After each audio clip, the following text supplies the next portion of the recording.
وَلَقَدْ صَرَّفْنَا فِي هَذَا الْقُرْآنِ لِلنَّاسِ مِنْ كُلِّ مَثَلٍ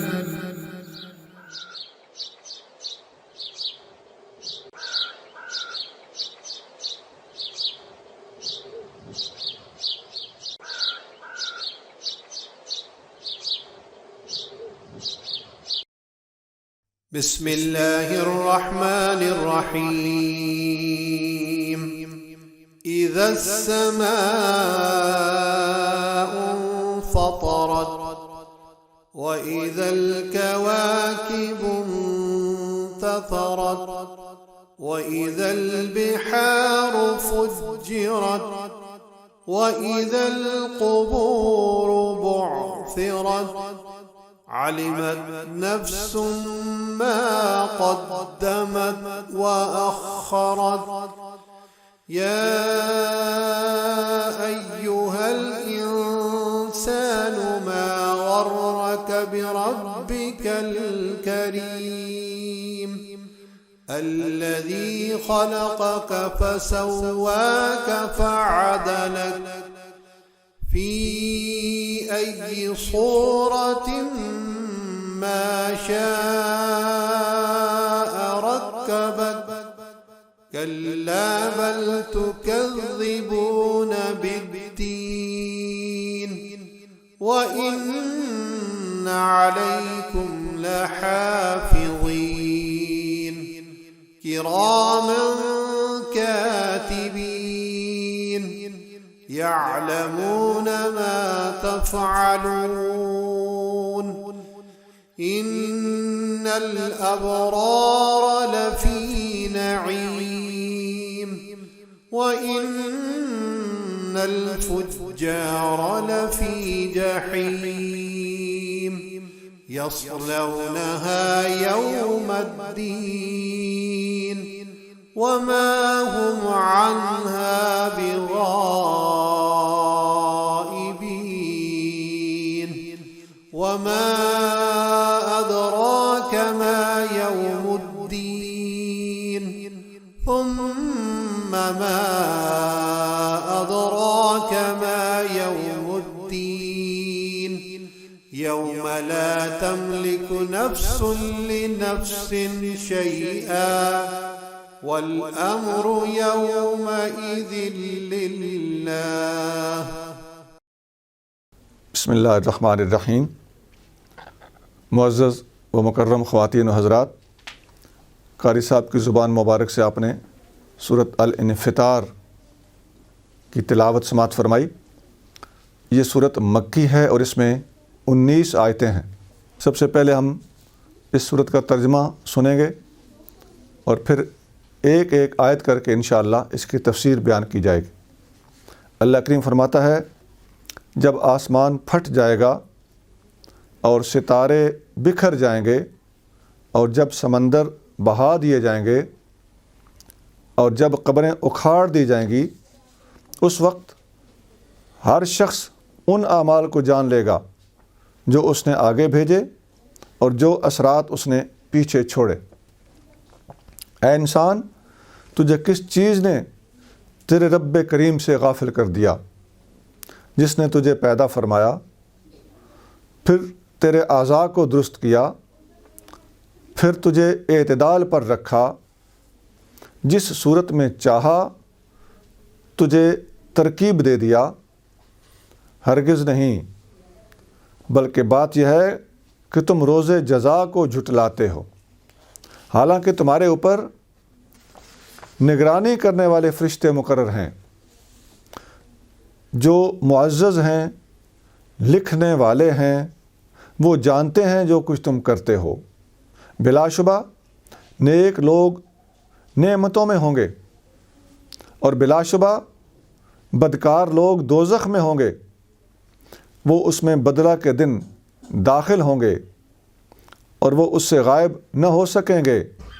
اور آپ کو کیا خبر کہ بدلہ کا دن کیا ہے، پھر آپ کو کیا خبر کہ بدلہ کا دن کیا ہے۔ وہ ایسا دن ہوگا جس میں کسی شخص کے پاس کسی شخص کو نفع پہنچانے کا اختیار نہ ہوگا۔ اس دن ساری حکومت اللہ ہی کے لیے ہوگی۔ ترجمہ مکمل ہوا۔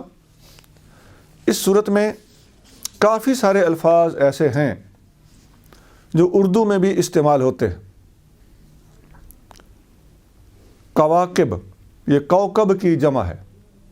یہ کوکب اور کواکب دونوں لفظ اردو میں استعمال ہوتے رہتے ہیں۔ بحار، یہ بحر کی جمع ہے، دریا اور سمندر مراد ہے۔ قبور، یہ قبر کی جمع ہے۔ علم، نفس، نفس جان کو کہتے ہیں، اردو میں نفسا نفسی بولتے ہیں۔ انسان، رب، کریم، خلق، اعتدال، صورت، ترکیب، تکذیب، حافظ، ابرار، فجار۔ ابرار اور فجار دونوں ایک دوسرے کا الٹ ہیں۔ ابرار بر کی جمع ہے، یہ نیکوں کو کہتے ہیں، اور فجار فاجر کی جمع ہے، یہ برے اعمال والے لوگوں کو کہتے ہیں۔ یوم، غائب، ملک، امر، یہ سارے الفاظ ہیں جو اس صورت میں استعمال ہوئے ہیں اور یہ اردو زبان میں بھی استعمال ہوتے رہتے ہیں۔ اب انشاءاللہ ہم ایک ایک آیت کی تفسیر کی طرف بڑھنے لگے۔ فرمایا اذا السماء انفطرت۔ اذا کا معنی ہوتا ہے جب، السماء آسمان، انفطرت، انفطار پھٹ جانے کو کہتے ہیں۔ جو چیز اپنے تائیں از خود پھٹ جائے اس کے اس پھٹنے کو انفطار کہا جاتا ہے۔ آپ نے افطار کا لفظ سنا ہوگا، وہ بھی اس کا مادہ بھی یہی ہے۔ انفطرت کا معنی ہے پھٹ گیا، انفطرت لفظی معنی ہے پھٹ گئی۔ چونکہ آسمان عربی زبان میں مؤنث ہے اس لیے اس کو انفطرت کہا گیا، ہم اردو میں اس کو مذکر قرار دیتے ہیں۔ تو جب آسمان پھٹ گیا، یہ قیامت کا منظر بیان کیا جا رہا ہے۔ اس سے اگلی آیت ہے وَإِذَا الْكَوَاكِبُ انتَثَرَتْ۔ جب ستارے بکھر گئے، الکواکب کوکب کی جمع ہے، یہ ستارے کو کہتے ہیں، اور انتصرا اس کا مطلب ہوتا ہے بکھر گیا۔ نثر، وہ جو ہم شعر کے مقابلے پہ نثر بولتے ہیں، اس کا بھی اصل روٹ ورڈ یہی ہے۔ نثر کا معنی ہوتا ہے بکھری ہوئی بات۔ شعر بکھرا ہوا نہیں ہوتا، وہ بندھا ہوا ہوتا ہے، اور نثر اس کے مقابلے پہ بولا جاتا ہے تو وہ کسی بھی زبان کی جو بکھری ہوئی بات ہوتی ہے اس کو نثر کہا جاتا ہے۔ تو یہاں فرمایا ستارے منتصر ہو جائیں گے، تو انتصار کا معنی ہے بکھر جانا۔ اس سے اگلی آیت ہے وَإِذَا الْبِحَارُ فُجِّرَتْ۔ اور جب سمندر فجرت، تفجیر لفظی معنی ہے اس کا بھی پھٹ جانا، لیکن یہاں سمندروں کا جو ڈسپلن ہے وہ خراب ہو جانا مراد ہے، اور ان کا انڈیلے جانا، یعنی سمندر اپنے ایک مخصوص زمینی برتن کے اندر چل رہا ہے، اور اس کا یا دریا کا ایک خاص روٹ ہے، خاص لوکیشن ہے ان چیزوں کی، وہ اپنی لوکیشن چھوڑ کر انڈیل دیے جائیں گے۔ اور انفجار کے معنی اگر دوسرے جہت سے ملحوظ رکھے جائیں تو اس کا مطلب بنتا ہے کہ یہ ایک دوسرے کے اندر گڈ مڈ ہو جائیں گے۔ یہ جو ایک دوسرے سے جدا چل رہے ہیں، یہ ڈسپلن قائم نہیں رہے گا۔ پیچھے آپ اس طرح کی باتیں پڑھ کے آ رہے ہیں، اذا الشمس کورت، اور ایک جگہ آپ نے پڑھا تھا اذا الجبال سیرت، پہاڑ چلا دیے جائیں گے، زمین اپنی کشش ختم کر دے گی اور پہاڑ لائٹ ہو جائیں گے، ہلکے پھلکے ہو جائیں گے، تو آسمان پھٹ جائے گا، ستارے بکھر جائیں گے، اور سمندر اور دریا اپنے روٹین ورک کو چھوڑ دیں گے۔ یہ یا تو ایک دوسرے میں گڑبڑ ہو جائیں گے، مکس اپ ہو جائیں گے، یا انڈیل دیے جائیں گے۔ اس سے اگلی آیت ہے وَإِذَا الْقُبُورُ بُعْثِرَتْ، جب قبریں کھول دی جائیں گی۔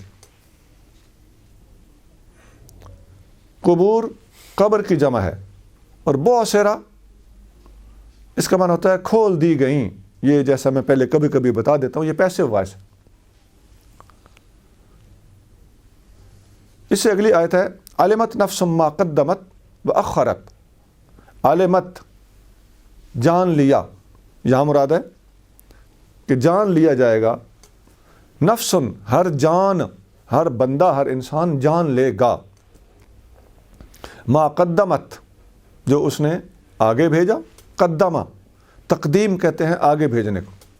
آپ نے کتابوں کے شروع میں لکھا پڑھا ہوگا، تقدیم کا لفظ ہوتا ہے ابتدائیہ تقدیم، جسے پریمبل کہتے ہیں، پری فیس کہتے ہیں، تو تقدیم یہ وہ لفظ ہے۔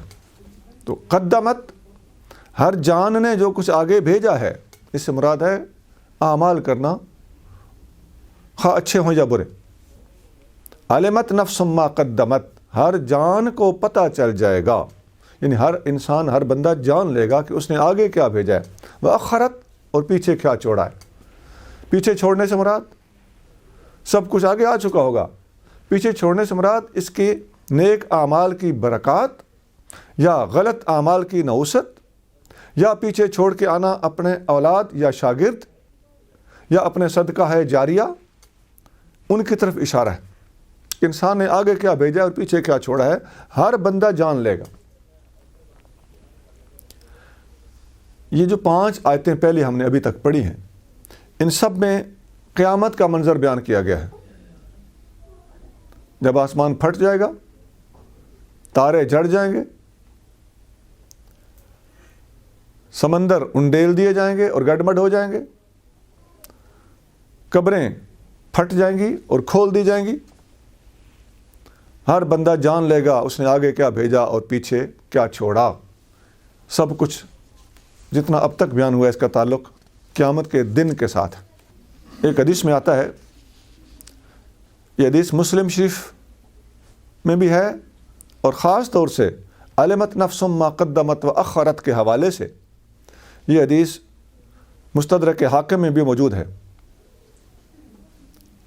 نبی کریم صلی اللہ علیہ وآلہ وسلم نے فرمایا کہ جب کوئی بندہ اچھا عمل کرتا ہے اور کوئی ایسا نیا کام جاری کرتا ہے جو اچھا تھا، تو اس نئے کام کو سٹارٹ دینے کی وجہ سے قیامت تک جتنے لوگ اس پر عمل کریں گے، ان کے اس عمل کا اجر ان لوگوں کو بھی ملے گا، اور وہی اجر اس سٹارٹ کرنے والے بندے کو بھی ملتا رہے گا، اور ان جو عمل کرنے والے لوگ ہیں ان کے اجر اور ثواب میں کوئی کمی واقع نہیں ہوگی۔ یہ نہیں ہے کہ ادھر سے کاٹ کے اس کو دیا جائے گا، قیامت تک لوگوں کو اس کا ثواب ملے گا، اور اتنا ہی ثواب اس اکیلے بندے کے کھاتے میں جائے گا جس نے اس کام کی بنیاد رکھی تھی۔ جو برا کام شروع کرے گا، مسلم شریف کے الفاظ ہیں من سن سنتن حسنتن، اور اس کے برعکس فرمایا من سن سنتن سیئتن، جس نے برا طریقہ جاری کیا، تو اس کے بعد جتنے لوگ اس پہ عمل کریں گے ان برا کام کرنے والوں کو بھی اس کا گناہ ملے گا، اور اس اکیلے کے کھاتے میں بھی ان سب کا گناہ شامل ہوتا رہے گا، اور ان کے گناہوں میں کوئی کمی نہیں آئے گی۔ مستدرک حاکم کی روایت کے مطابق اور حدیث کے مطابق حضرت حذیفہ بن یمان نے یہ آیت پڑھی۔ آیت کیا تھی؟ علمت نفس ما قدمت وأخرت، کہ ہر جان کو پتہ چل جائے گا کہ اس نے آگے کیا بھیجا اور پیچھے کیا چھوڑا ہے۔ یہ الانفطار کی آیت نمبر 5 ہے جو حضرت حذیفہ بن یمان نے پڑھی تھی۔ یہ مستدرک حاکم کی حدیث نمبر 3958 ہے، 3958۔ یہاں تک یہ 5 چیزیں مکمل ہیں۔ اس سے آگے 6ٹھی آیت ہے اللہ کریم نے فرمایا یا ایھا الانسان ما غرک بربک الکریم، اے انسان تجھے تیرے رب کریم سے کس چیز نے غافل کر دیا۔ یا ایھا الانسان، یا ایھا کا معنی ہوتا ہے اے، یا کا معنی بھی اے ہوتا ہے، ایھا کا معنی بھی اے ہوتا ہے، اور یہ دونوں لفظ مل کے بھی آتے ہیں۔ یا ایھا الانسان، اے انسان،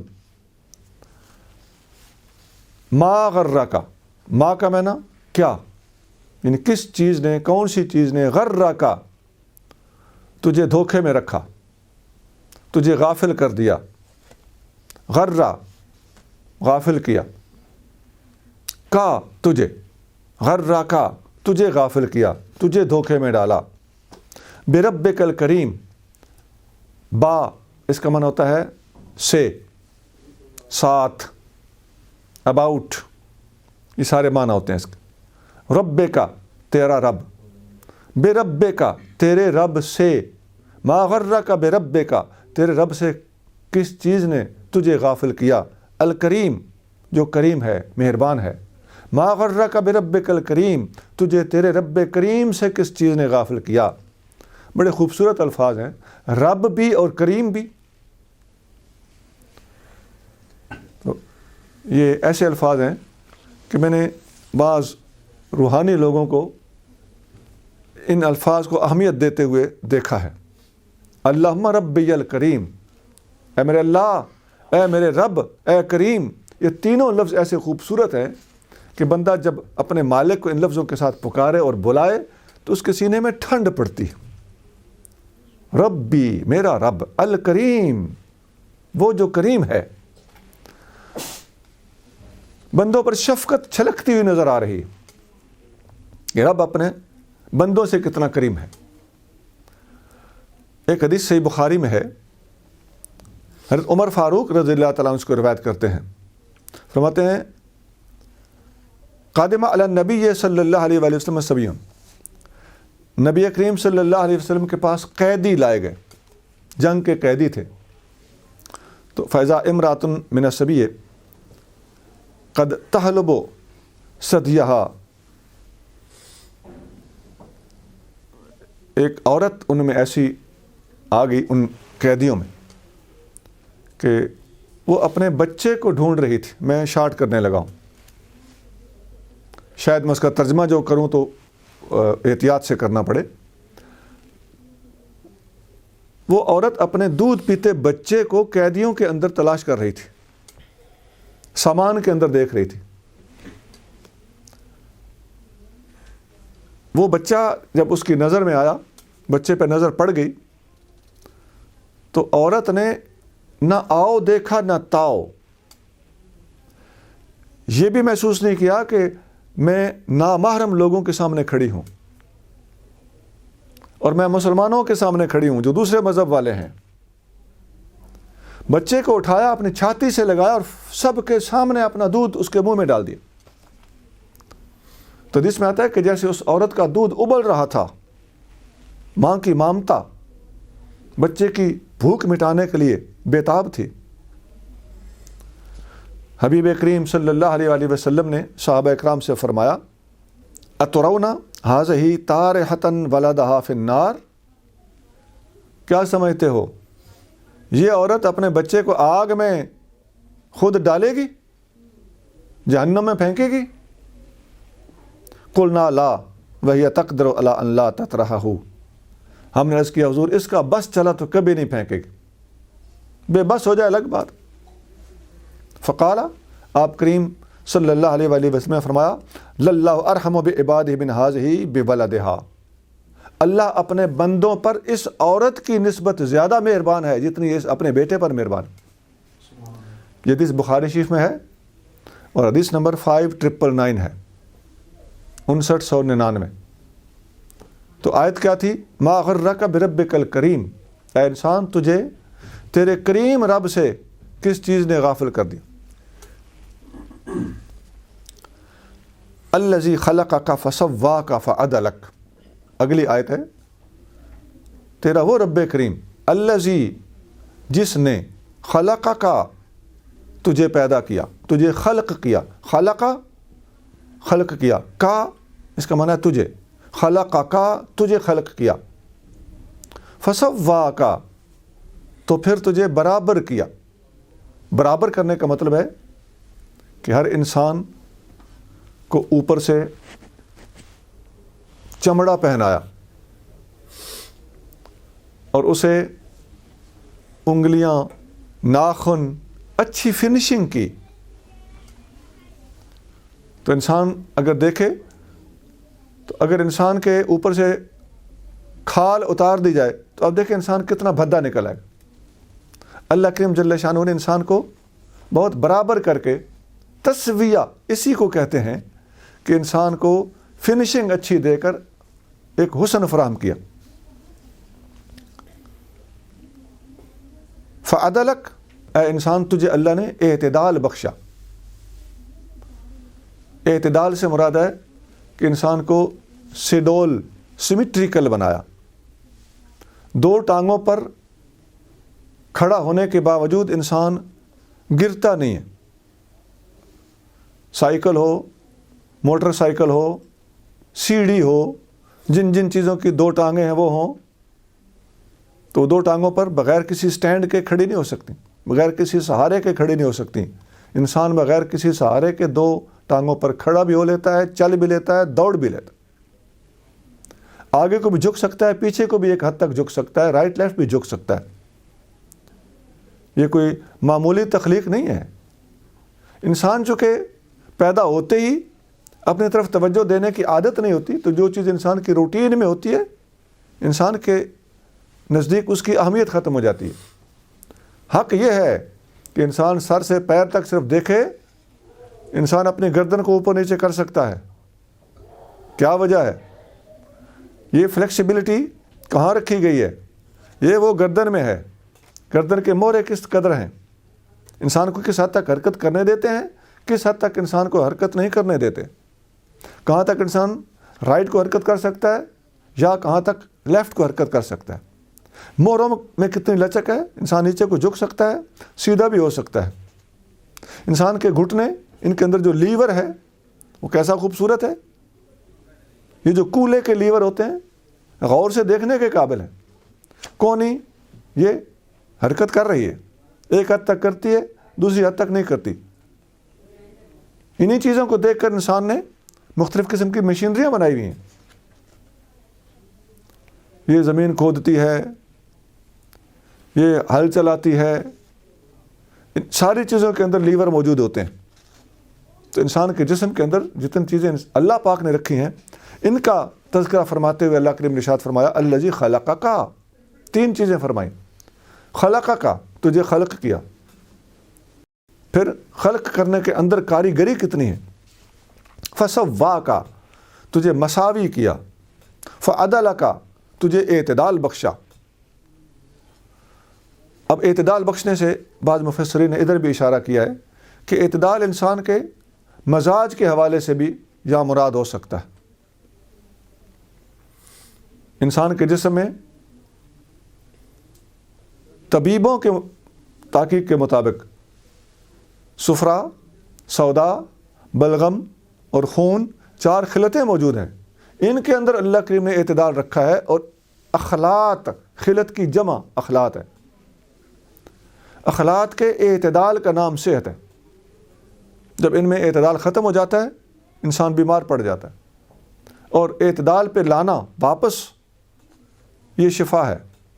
اور بہترین ڈاکٹر، بہترین طبیب وہی ہے جو کسی بھی مریض کے بگڑے ہوئے مزاج اور کم یا زیادہ ہو چکی اخلاق کو اعتدال پر لانے میں کامیاب ہو سکتا ہے۔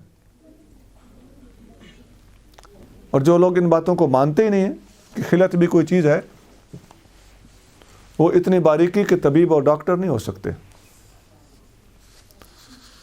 تو یہ اس آیت کے اندر بڑی باریکی سے اللہ کریم جل شانہ نے انسان کی تخلیق، ساخت اور جسم کے اندر اللہ کریم جل شانہ نے جس قدر اپنی قدرت کا مظاہرہ فرمایا ہے انسانی جسم کے اندر، اللہ تعالیٰ نے اس آیت کے اندر نہایت اختصار کے ساتھ اس بات کو سمو کے رکھ دیا ہے۔ ایک اور سورۃ والتین میں اللہ کریم ارشاد فرماتا ہے کہ لقد خلقنا الانسان فی احسن تقویم، بے شک ہم نے انسان کو بہترین تقویم پر پیدا کیا ہے، احسن طریقے پر پیدا کیا ہے۔ یہ بھی اسی آیت سے ملتی جلتی بات ہے، الفاظ جدا ہیں، مفہوم تقریباً ایک جیسا ہے۔ یہ سورت والتین کی آیت نمبر 4 ہے۔ اس سے اگلی آیت ہے، فرمایا فی ای صورت ما شاء رکبک، جس صورت میں بھی چاہا انسان کو اللہ نے ترکیب دیا۔ فی اس کا معنی ہوتا ہے میں، اندر، ای صورت، جو بھی صورت ہو، شاء اللہ نے چاہا، جو بھی صورت تجھے دینا چاہی، رکبک تجھے ترکیب دیا۔ رکبہ اس کا معنی ہوتا ہے ترکیب دینا، اور رکبک اس کا مطلب ہے تجھے ترکیب دیا۔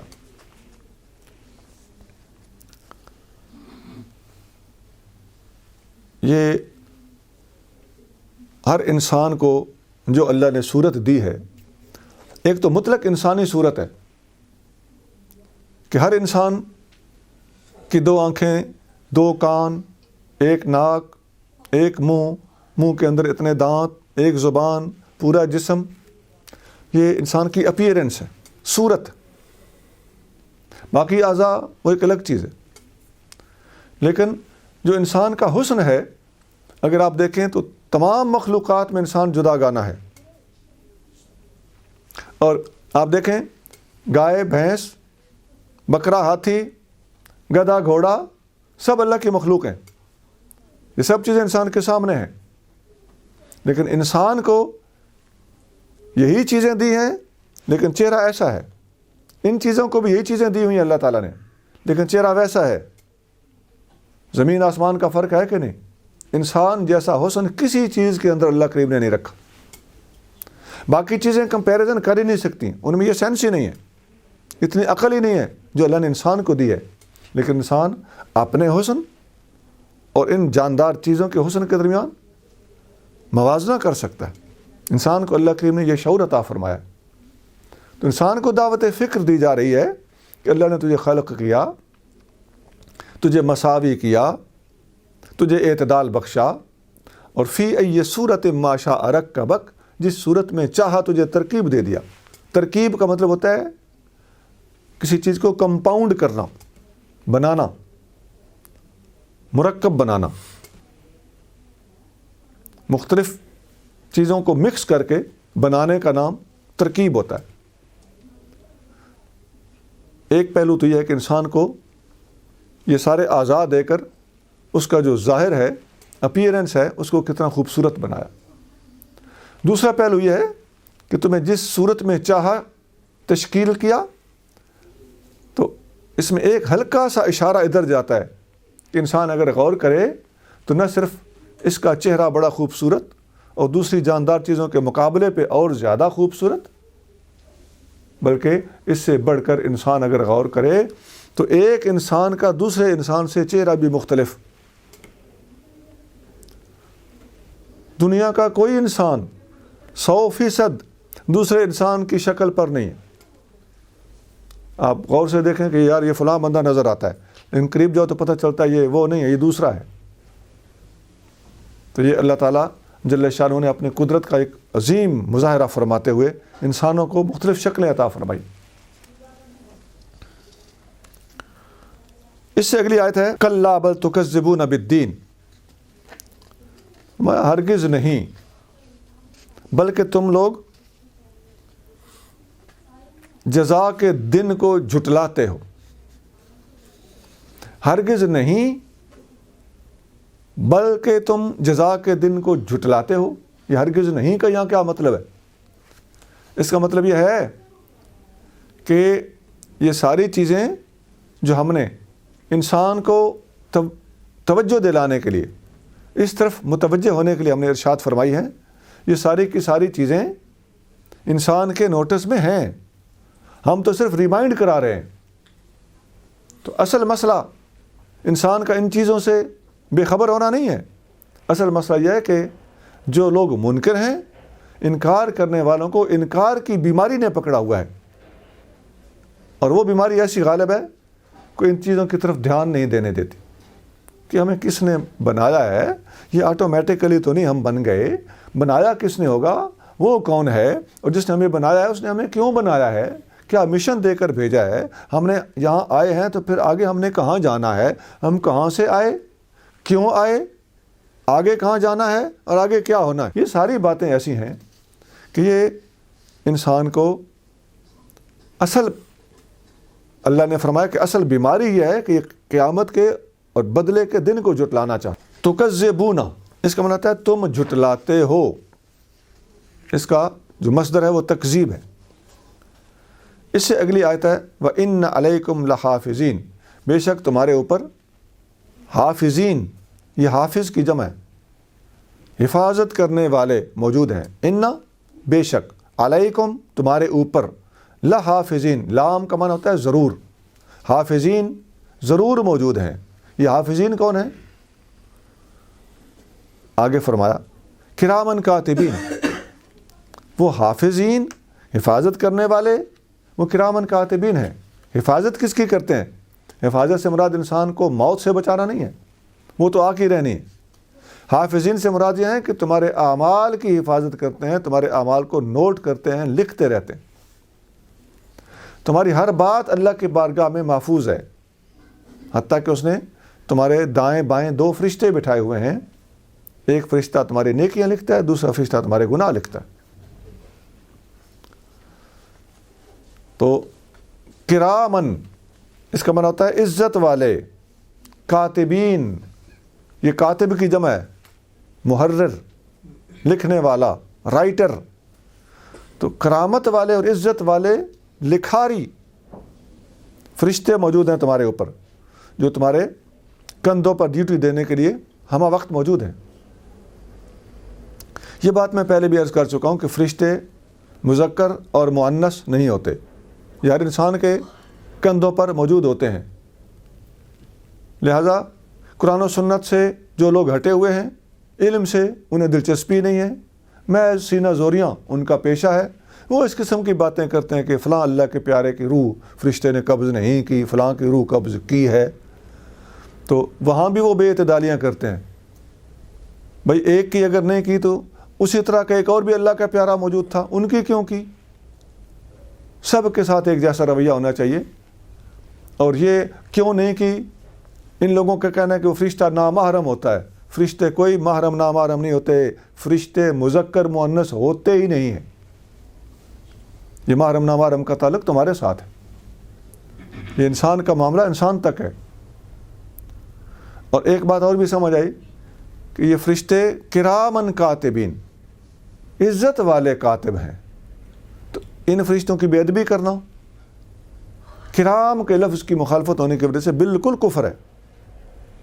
تو فرشتوں کا نام لیتے وقت, جن کا تذکرہ کرتے وقت جو لوگ بے اعتدالی اور بے احتیاطی کا ارتکاب کرتے ہیں, ہم ان کے لیے اللہ کریم سے ہدایت کی دعا مانگتے ہیں. حدیث شریف میں آتا ہے قال رسول اللہ صلی اللہ علیہ وآلہ وسلم, اس کو مجاہد تابعی مرسلن روایت کرتے ہیں, حدیث صحیح ہے, ارسال ہے. فرمایا اکرموا الکرام الکاتبین, کرام الکاتبین جو فرشتے ہیں ان کا اکرام کیا کرو, ان کی عزت کیا کرو, ان کا احترام کیا کرو, ان کا ادب کیا کرو. الذین لا یفارقونکم الا عند احدی حالتین, یہ ہر وقت تمہارے ساتھ رہتے ہیں سوائے 2 حالتوں کے. جسم ناپاک ہو یا قضاء حاجت کا وقت ہو, تو اس وقت کے علاوہ یہ ہر وقت تمہارے ساتھ رہتے ہیں. یہ ابن ابی حاتم میں یہ حدیث 19,691 نمبر کے ساتھ موجود ہے. بعض علماء نے مسند بزار کے حوالے سے بھی نقل کیا ہے, لیکن مجھے اس میں نہیں ملی. بہرحال ابن ابی حاتم میں یہ حدیث موجود ہے. آگے فرمایا یعلمون ما تفعلون, یہ فرشتے جانتے ہیں. یعلمون یہ علم سے بنا ہے, ما اس کا معنی ہوتا ہے جو کچھ, تفعلون تم عمل کرتے ہو, تفعلون فعل سے بنا ہے. یعلمون علم سے بنا ہے, تفعلون فعل سے بنا ہے. یہ فرشتے جانتے ہیں جو تمہارے فعل ہیں، جو تم کرتے ہو۔ تو اس میں ما تفعلون، اس کا مطلب ہے جو کچھ بھی تم کرتے ہو۔ یہاں علماء نے ایک نقطہ بیان کیا ہے کہ ما تفعلون، یہ ما کا عموم بتا رہا ہے کہ فرشتے ہمارے ہر عمل کو جو نوٹیبل ہوتا ہے وہ جانتے ہوتے ہیں، خواہ ہم کتنے خفیہ کریں۔ سورۃ قاف میں اللہ کریم نے ارشاد فرمایا ما یلفظ من قول الا لدیہ رقیب عتید، یعنی انسان جو بات بھی منہ سے نکالتا ہے اس کو نوٹ کرنے کے لیے ایک نگران تیار ہے۔ یہ سورۃ قاف کی آیت نمبر 18 ہے۔ اسی طرح کے الفاظ سورۃ کہف میں بھی موجود ہیں۔ وہاں فرمایا ووضع الکتاب فتری المجرمین مشفقین مما فیہ، قیامت کے دن کتاب سامنے رکھ دی جائے گی اور تم دیکھو گے کہ مجرم لوگ، گناہ گار لوگ ڈر رہے ہوں گے کہ اس کتاب میں کیا کچھ لکھا ہوگا۔ وَيَقُولُونَ يَا وَيْلَتَنَا مَا لِهَٰذَا الْكِتَابِ، اور کہیں گے کہ ہماری برائی، اس کتاب کو کیا ہو گیا ہے، یہ کیسی عجیب کتاب ہے۔ لا یغادر صغیرۃ ولا کبیرۃ الا احصاها، یہ کوئی چھوٹی بڑی چیز نہیں دیکھتی، ہر چیز کو اپنے اندر لکھ کر ہمارے سامنے پیش کر رہی ہے۔ وَوَجَدُوا مَا عَمِلُوا حَاضِرًا، اور منکر لوگ، مجرم لوگ اس دن جو انہوں نے عمل کیا تھا اس کو اپنے سامنے حاضر پائیں گے۔ وَلَا يَظْلِمُ رَبُّكَ أَحَدًا، اور تیرا رب کسی پر کوئی ظلم نہیں کرتا۔ تو کتاب بولے گی، ہر چیز کتاب کے اندر محدود ہوگی، محصور ہوگی اور لکھی ہوئی ہوگی۔ یہ سورۃ کہف کی آیت نمبر 49 ہے، 49۔ سنا، یہ جو سورۃ کہف کی آیت نمبر 49 آپ نے سنی، اس پہ تھوڑا غور فرمائیں تو پتہ چلتا ہے کہ ایک کتاب کے اندر انسان کی پوری ہسٹری، ہو سکتا ہے وہ انسان 1000 سال عمر کا ہو، اگلے وقتوں میں ایسا تھا، یا آج کل کے لحاظ سے وہ 20 30 40 50 60 70 100 125 سال کا بھی ہو سکتا ہے۔ ہر بندے کا ہر لمحہ، ہر عمل، ہر قول کسی نہ کسی کتاب میں لکھا ہوا موجود ہے، اور وہ کتاب اللہ کے پاس محفوظ ہے، اللہ تعالیٰ اوپن کر کے بندوں کے سامنے رکھ دے گا۔ اس سے پتہ چلتا ہے کہ بڑی بڑی چیزیں چھوٹے چھوٹے دفتروں کے اندر سموئی جا سکتی ہیں۔ اگر ایک چھوٹی سی سیم میں اتنا سارا علم آ سکتا ہے تو اس کا ثبوت قرآن کی آیتیں پہلے سے دے رہی ہیں کہ چھوٹی سی کتاب میں بہت ساری باتیں تحریر شدہ موجود ہوں گی۔ اس سے اگلی آیت ہے ان الابرار لفی نعیم۔ ان، اس کا معنی ہوتا ہے بے شک، الابرار یہ بر کی جمع ہے، نیک لوگ، لفی نعیم ضرور جنت میں ہوں گے۔ لام کا معنی ضرور، فی کا معنی میں، نعیم کا معنی نعمتوں کی جگہ یعنی جنت۔ وَإِنَّ الْفُجَّارَ لَفِي جَحِيمٍ، اور بے شک فجار، وہاں ابرار تھا، وہ بر کی جمع ہے، یہاں فجار ہے، یہ فاجر کی جمع ہے، برے لوگ۔ پچھلی آیت میں نعیم تھا، یہاں جہیم ہے، نعیم کا معنی جنت، اور اس آیت میں جہیم کا معنی دوزخ۔ تو پچھلی آیت کا مطلب یہ ہوا کہ بے شک نیک لوگ جنت میں ہوں گے، اور اس آیت کا مطلب یہ ہوا بے شک برے لوگ جہنم میں ہوں گے۔ یہ بڑی سادہ سی بات ہے، اپیلنگ بات ہے، ہر بندے کا دل مانتا ہے۔ محض مخالفت برائے مخالفت کا علاج نہیں ہوتا، ورنہ ہر منصف مزاج انسان، سنجیدہ انسان سمجھ سکتا ہے کہ نیک آدمی کو انعام ملنا چاہیے، برے آدمی کو سزا ملنی چاہیے۔ اس سے اگلی آیت ہے یصلونہا یوم الدین۔ یصلونا، ڈالے پڑیں گے، گریں گے، داخل ہوں گے، ہاں اس میں یوم الدین، یوم کا معنی دن، اور الدین بدلے کا دن، مراد قیامت کا دن ہے، قیامت کے دن اس میں داخل ہوں گے۔ وما ہم عنہا بغائبین، اور یہ لوگ داخل ہونے والے لوگ، جنت والے جنت میں اور دوزخ والے دوزخ میں جائیں گے، اور دوزخ والے چاہیں گے کہ ہم بھاگ پڑیں، کسی طریقے سے غائب ہو جائیں یہاں سے. فرمایا غائب نہیں ہو سکیں گے، بچ نہیں سکیں گے. ان بطش ربک لشدید، تیرے رب کی پکڑ بڑی سخت ہے. وما ادراک ما یوم الدین، وما ادراک، اور آپ کو کیا خبر، ما یوم الدین، بدلے کا دن کیا ہے. ثم ما ادراک ما یوم الدین، فرمایا ہم ریپیٹ کر رہے ہیں، ہم دوبارہ بتا رہے ہیں، آپ کو کیا پتہ کہ بدلے کا دن کیا ہے. آگے فرمایا یوم لا تملک نفس لنفس شیئا، اس دن کوئی جان کسی دوسری جان کی مالک نہ ہوگی، یعنی کوئی بندہ دوسرے بندے کو سپورٹ نہیں کر سکے گا، اس کے کسی معاملے کا مالک وہ نہیں ہوگا. مالک اس دن، ویسے بھی دنیا میں مالک اللہ ہی ہے، لیکن یہاں ظاہری حکومتیں امتحان کے لیے اللہ نے اپنے بندوں کو جو کچھ دیا ہوا ہے، یہاں ممکن ہے، وہاں یہ بھی نہیں ہوگا. وہاں ٹوٹل کنٹرول اللہ کا ہوگا. یوم لا تملکو، یوم اس دن، لا تملکو مالک نہیں ہوگا، نفسن کوئی جان، لے نفسن کسی جان کے لیے، شیئا کسی چیز کے معاملے میں بھی. والامر، اور امر کا معنی ہوتا ہے حکم، معاملات، ہر چیز. یوم اذن اس دن، للہ اللہ کے لیے ہوگی، اللہ کی ہوگی. تو فرق صرف یہ ہے کہ دنیا میں بھی ہر چیز اللہ کی ہے، لیکن یہاں انسان کو آزمائش کے لیے ایک حد تک اختیار دیا گیا ہے، اسی حد تک انسان جواب دہ ہے. اور اس دن اتنی ساری بھی بات نہیں ہوگی، سلب کر لی جائے گی. ٹوٹل کنٹرول اللہ کریم جل شانہ کا اپنا ہوگا، اور اس دن کوئی ہل جل نہیں سکے گا اللہ کے سامنے. ہاں یہ ضرور ہے کہ انبیاء علیہ السلام یا جسے اللہ تعالیٰ چاہے شفاعت کا اذن دینا، وہ ایک الگ بحث ہے. اسی طرح کے الفاظ سورۃ غافر میں بھی موجود ہیں.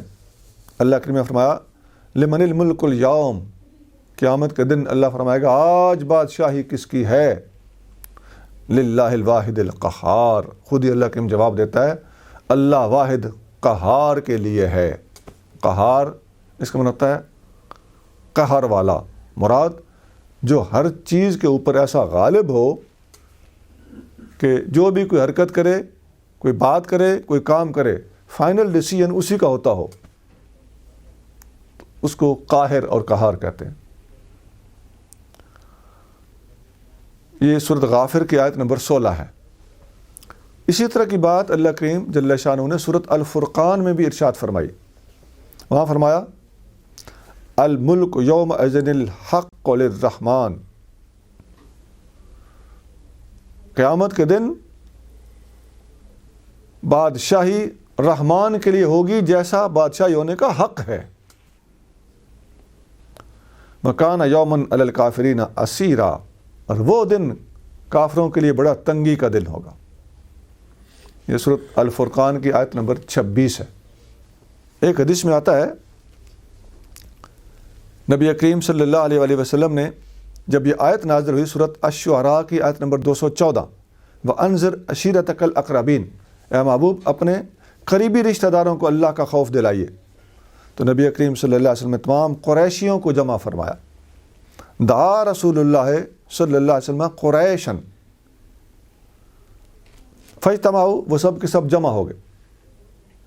یہاں سے ایک بات کلیئر ہو گئی کہ انذر عشیرتک الاقربین، اس میں آیت کہتی ہے انذر عشیرتک الاقربین، قریبی رشتہ داروں کو ڈرائیے. نبی کریم صلی اللہ علیہ وسلم نے تمام قریشیوں کو آواز لگا دی. پتہ چلتا ہے کہ تمام اقربین سے مراد تمام قریش ہیں، اور یہ بات ہم اپنی طرف سے کر نہیں رہے. حدیث مسلم شریف میں موجود ہے، ملتی جلتی حدیث بخاری میں بھی موجود ہے، اور مسلم شریف میں حدیث نمبر 204 ہے. سب لوگ جب جمع ہو گئے تو آپ نے عمومی طور پر بھی خطاب فرمایا اور خصوصی طور پر نام لے لے کر بھی جتلایا۔ عمومی طور پر سب کو ایک کامن سی بات فرمائی، اور نام لے لے کر فرمایا یا بنی کعب انقذوا انفسکم من النار، اے بنو کعب اپنے آپ کو جہنم سے بچا لو۔ لمبی حدیث ہے، مختلف ہستیوں کے نام لے لے کر حضرت سیدہ زہرا پاک تک کہ اس حدیث کے اندر اسماء گرامی موجود ہیں۔ آخر میں آپ نے فرمایا فَإِنِّي لَا أَمْلِكُ لَكُم مِّنَ اللَّهِ شَيْئًا، اللہ تعالیٰ کے ہاں آپ لوگوں نے خود اپنے اعمال لے کر حاضر ہونا ہے۔ غیر ان لکم رحمن سأبلها ببلالها، یہ حدیث نمبر 204 ہے، مسلم شریف کے اندر یہ حدیث موجود ہے۔ میرے ساتھ آپ لوگوں کا رشتہ موجود ہے۔ تمام قریش کو فرمایا، فردن فردن نام لے لے کر بتایا آپ لوگوں کی میرے ساتھ رشتہ داری، اس کا احترام اپنی جگہ پہ، لیکن اللہ کی بارگاہ میں جب آپ نے حاضر ہونا ہے تو آپ نے اپنے اپنے اعمال لے کر حاضر ہونا ہے۔ یہاں تک ہم نے پوری کی پوری صورت کی ایک ایک کر کے آیت اور اس کے کسی بھی آیت کے ساتھ اگر تعلق رکھنے والی دوسری آیتیں موجود تھیں تو وہ بھی بیان کر دی، اور اگر کہیں حدیث موجود تھی تو حدیث بھی ساتھ بیان کر دی۔ آخر میں پوری کی پوری صورت کی 19 آیتوں کی ایک ترکیب سن لیجئے کہ مرکب طریقے سے ترتیب کے ساتھ یہ کس طرح بیان کی گئی ہیں۔